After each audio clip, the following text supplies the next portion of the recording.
Mamata Banerjee is a damn good politician. But more than that, I think she's a damn good fighter. What she did a couple of days ago when the ED raid was going on, it was pretty amazing. It was extraordinary. It was courageous and it was brave. If there was some other politician in place of her, they would have let the raid go the way it was going.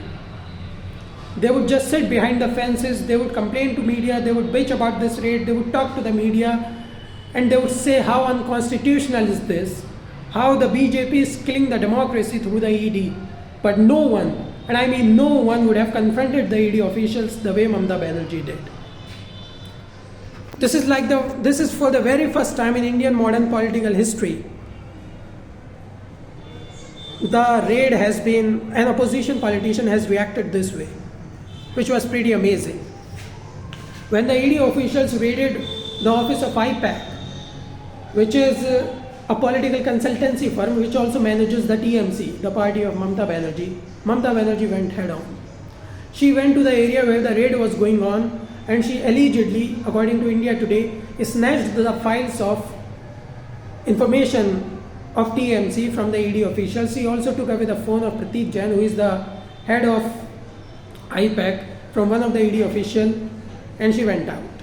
She also took the DGP of Bengal Police with her, who, as ED officials claim, as India Today reported, who the DGP of Bengal Police threatened the ED officials to file a nil panchanama, or when they show recovery of what was recovered from the raid, they should not mention the things that Mamata Banerjee took away from them.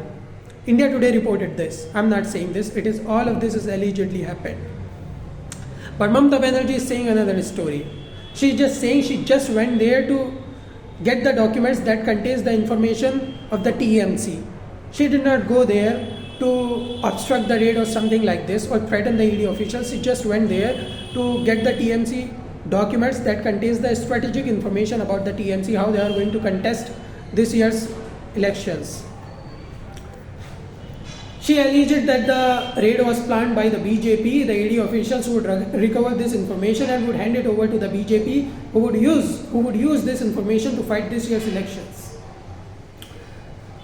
She also alleged a day after this raid that she has some information that directly links Amit Shah to the coal scam, which is something new because no other politician, I say, has directly accused Amit Shah of corruption in these 12 or so years. What Mamata Banerjee is doing is pretty courageous. It is like she just went there like a Bengal tigress. She just went there like a Bengal tigress. Like, it was amazing. The Battle of Bengal is just heating up. This fight will be the headline of Indian politics of 2026. This is going to be the WrestleMania main event of 2026. And in the end, we will be saying, and still the Chief Minister of Bengal, Mamata Banerjee.